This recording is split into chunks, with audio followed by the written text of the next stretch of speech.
Africa's best daughters. Woo! Sister Mwezi Odom. Uhuru. Uhuru. Hands off Uhuru. Hands off Africa. Uhuru comrades. Wow. I feel like I need a whole 10 minutes just to thank everybody, which I won't take, but just to really appreciate this just remarkable 7th Electoral School of the Black is Back Coalition. I just really want to salute everybody who has presented before me, and that introduction by Sister Vice Chair Lisa Davis, and just the whole everybody who has made this electoral school historic in so many ways. And I feel very honored to present on behalf of the Hands Off Uhuru, Hands Off Africa Defense Campaign, and as we say, the counteroffensive. So I have some slides that are going to be coming up soon, but I'm just going to go through and then we can catch up for the sake of time. I know we are behind. But so what I will be talking about today is just introducing the Hands Off Uhuru, Hands Off Africa counteroffensive in this 7th Electoral School with the Black is Back, and taking this opportunity to call on the people for everybody to understand what this campaign is about, how you can get involved, and to appreciate everybody who has taken us to where we are today and who will see us to victory. So what we have here is, thank you, comrade, right on. So we can go to the next slide. I just again want to salute the Black is Back Coalition, and as we say, the FBI attacks because Black is back, and I think that that is so true, so telling, and we can see that here today on today's presentation. So the Hands Off Uhuru, Hands Off Africa Defense Campaign is the counteroffensive that was waged following the vicious FBI attacks on the African People's Socialist Party and the Uhuru movement. As we know, these attacks took place right there where many of you are sitting right now in the Uhuru House in St. Petersburg, Florida, as well as St. Louis, Missouri. And we understand the reasons why we were attacked, and we'll talk more about that. But before I go any further, as a member of the African People's Socialist Party, I want to salute Chairman Amalia Shatella. We understand that these colonial state attacks, next slide, these colonial state attacks on the anti-colonial struggle for national liberation and power and self-government are reflected in the work and the understandings and the perspectives and the work that Chairman alone and the African People's Socialist Party has done to change the world. So I just want to say that and just salute the chairman, who also serves as the chairperson of the Black is Back Coalition, Uhuru. So this next slide, we're going to just take a look at what happened on July 29th. And we'll go ahead and cue the video, Uhuru. So moving on, we understand that following this attack on the African People's Socialist Party and the Uhuru movement, the FBI named in this bogus indictment 4 members of the movement as quote unquote unindicted co-conspirators, and have spread, made this such a vague threat that we can expect other members of the movement as well. And I also want to salute all the unindicted co-conspirators who are part of the Black is Back Coalition, because hearing it today, they will have a fight ahead of them. And as we have to understand that, indictments are imminent, and we have to take these attacks very seriously. We understand that this has been a part of a long history of attacks on the African liberation struggle for centuries, really. And so next slide. We also want to say that the reason why the African People's Socialist Party was attacked was because of the long-standing history of attacks on African people. And in this particular, we understand the target was Chairman Amalia Shatella, who has given the world these key understandings through the naming and building and this revolutionary transformation in terms of revolutionary theology, the colonial mode of production, that everything that is produced for the colonizer comes at the expense of the colonized. And we have, by the way of African internationalism, which is the theory that informs the African People's Socialist Party and its work, teaches us that capitalism was born from the assault on Africa and requires colonialism as its pedestal. And so there wouldn't be a Europe, there wouldn't be a white people or in America without colonialism. And so these are very important understandings that this campaign adopts, and will continue to fight for the right for African people to at least, one, have free speech and to be able to disagree with the government. And we understand that part of why this attack came was also because of the African People's Socialist Party position right out the bat upon these imperialist wars that are happening around the world. So next slide. We understand that the Black Revolution of the 1960s forced, this is just an example, forced the US Congress to hold these church committee hearings in 1975. And that showed that the CIA, the NSA, the FBI, the IRS, all of these all of these entities, which are part of the colonial state, work together as agents of the colonial state, waging the counterinsurgency inside the US as well as around the world.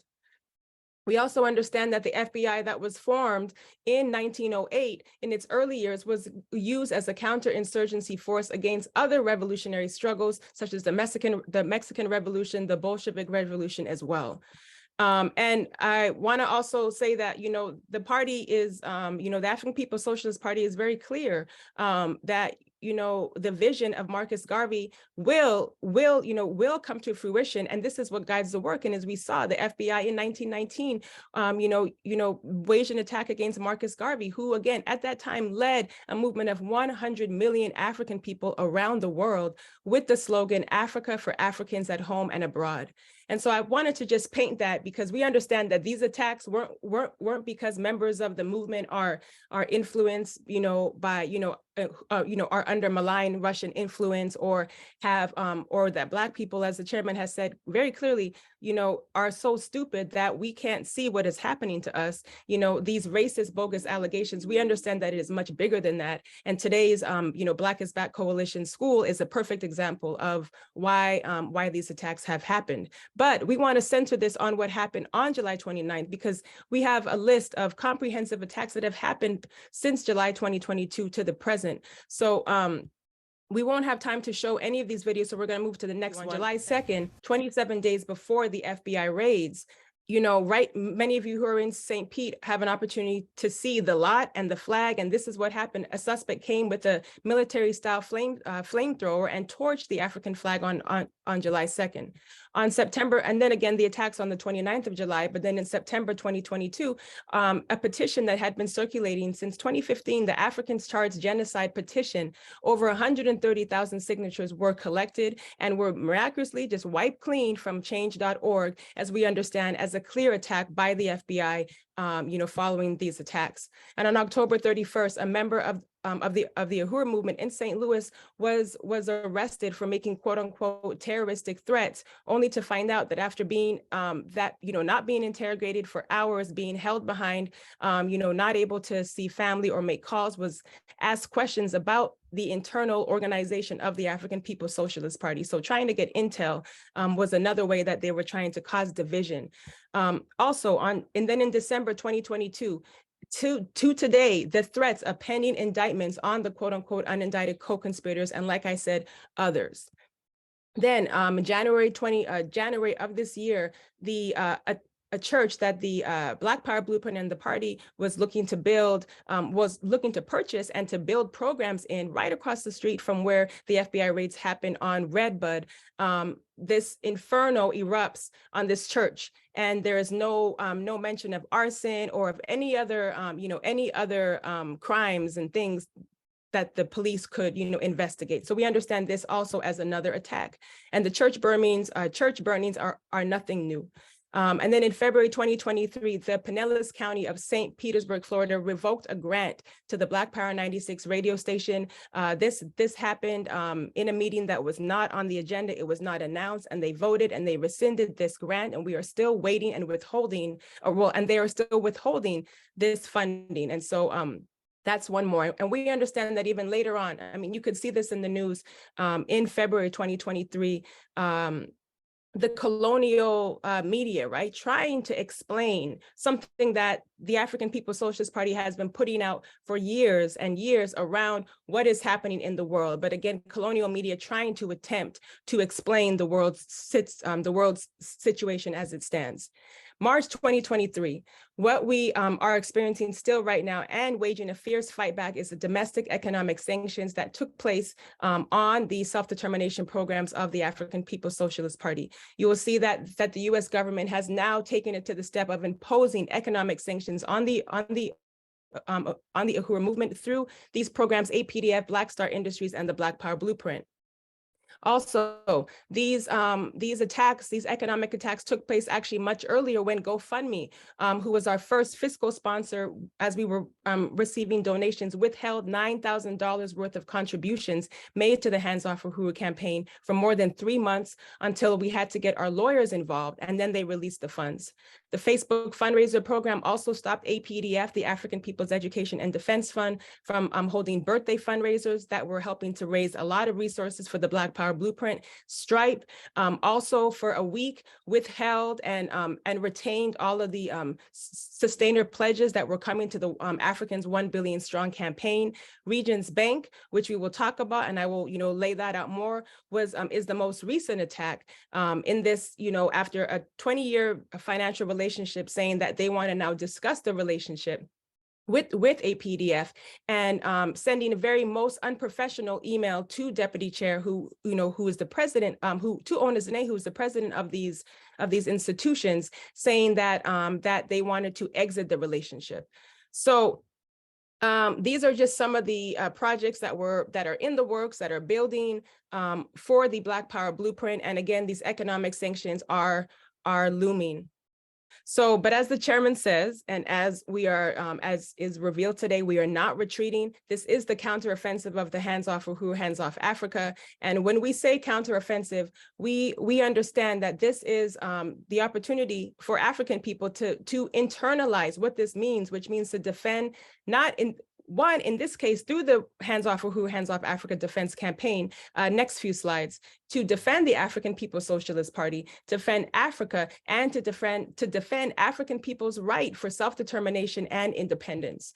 So when you join and when you support the Hands Off Uhuru, Hands Off Africa Defense Campaign, it's important to understand that this is led by the African People's Socialist Party. We are here to defend, but we also unite with the right for African people, and that means Black people, right? For the right to organize and advocate for the unification and liberation of Africa and African people. You can find these on the website, so please go and learn more about the campaign by going to handsoffuhuru.org. And I cannot go any further by just thanking the people, thanking those of you who are in this room and who are tuning in for your support for this campaign. Right out the bat, we were telling people what you can do. We were saying, sign the petition, hold fundraisers, sign the emergency response pledge, which you can see on the next slide. This gives you an opportunity to be alerted by text message immediately should indictments come down, right? But also, in response to these economic attacks that just happened regarding Regions Bank, people received those messages and they were on the Zoom and they were on the ground as well. We've been asking people to sign the petition. You can do this by going to handsoffuhuru.org/petition. On the website, you can download posters. We want these posters everywhere. If you're watching right now, and if you are on the ground in St. Pete and somebody can help you get that on the website, or find the link, please go to handsoffuhuru.org/outreach and make copies, put these up. In San Diego, we had a great time putting these up all around, and we want to salute everybody who has taken up the charge to put these posters up and get the people aware about the campaign. We're asking people to start committees. You can do this any which way, and you can be a part of this committee as well. We just heard from Colin Poirot, who volunteers with our, Legal Defense Support Committee. And, so we're looking for lawyers, we're looking for anybody who has skills with, technical skills and things like that, who wants to build events. This is what that committee is about. And donating. And I'm not going to make a pitch for donating, but we have to, we want the people to know that our fundraising goal is to raise $277,500 so that we can at least retain the legal representation pre-indictments, right? And so, so we have to, this is a serious fundraising campaign, which is what this campaign is also about. So again, we want to appreciate everybody for your support. And I want to thank Brother Charles and Sister Inez Barron for your $1,000 donation, which I caught earlier. And I just really want to salute everybody who has made this happen. But I just want to shout out for that donation made on today. And with the support of the people, we have raised $188,553. And I'm putting this out there because we are so close to getting towards our goal. And all it takes is one big old donation to help us get what we need so that we can stop having to continue to fight for the money and to beginning to continue to organize and wage this fight back, because we will put the state on trial. I just want to go through this very quickly. Those who have supported and who have answered the call to say hands off the anti-colonial activity of the APSP and the Uhuru movement, and hands off the Black community. So some organizational support. I want to just salute all these organizations, plus more who are not here, who have shown their support, as well as, understanding that, as we say, you can't stop Uhuru. We have had a nonstop press tour of the Hands Off Uhuru, Hands Off Africa Defense Campaign since the attacks, which some of the dates and the locations are here. I want to salute Sister Lisa Davis, Nellie Bailey, Charles and Ines Barron for these tours that we were able to take of New York and Newark as well. Media, we have had a lot of media attention, but we need more, and we need to be back on some of these shows, but we also need to be, with the Black, media as well. And so I'm putting out a call there to those Black, people that we have contacted you and you haven't responded. You have a responsibility to cover what is happening through this campaign. Also, and those who have, right? So I want to appreciate some of the news outlets and reporters, and who have taken the stand to show what is happening with the with these attacks through this campaign. Hands Off Uhuru, Hands Off Africa is not just happening within the borders of the United States. As we know, we say Hands Off Africa because the African People's Socialist Party is an international organization. So we want to salute the work that has taken place over in South Africa, or occupied Azania, in London and in Paris as well. We have members of the movement who are helping, who are leading these really important committees to help build and take Hands Off Uhuru everywhere, as well as in the Caribbean through comrades Janelle and Alex. So this is in Jamaica and in the Bahamas as well. I want to really salute brother Jesse Todd, Alderman Jesse Todd of Ward 18 in St. Louis, Missouri, who led, and we have more to update the people on soon, this very important resolution that was put forth through the Hands Off Uhuru, Hands Off Africa Defense Campaign, because we understood that the FBI did not work alone on July 29th. They had the cooperation of the police and of the police department. So we have put forth this resolution, the of Sanctuary City Resolution, the City of Refuge, the Dred Scott City of Refuge, calling on the police departments to refuse to work with federal agencies to attack the Black community and Black community organizers, stemming from work that they are doing to better and to uplift their communities. So just want to really salute brother Alderman Jesse Todd, member of Impedum, just, all around very remarkable African. So I just want to really say that as well. Want to salute because celebrity outreach is also very important, but this is also a very close member of the movement. M1 from Dead Prez, want to salute you as well for putting out this information about these attacks on your social media platforms.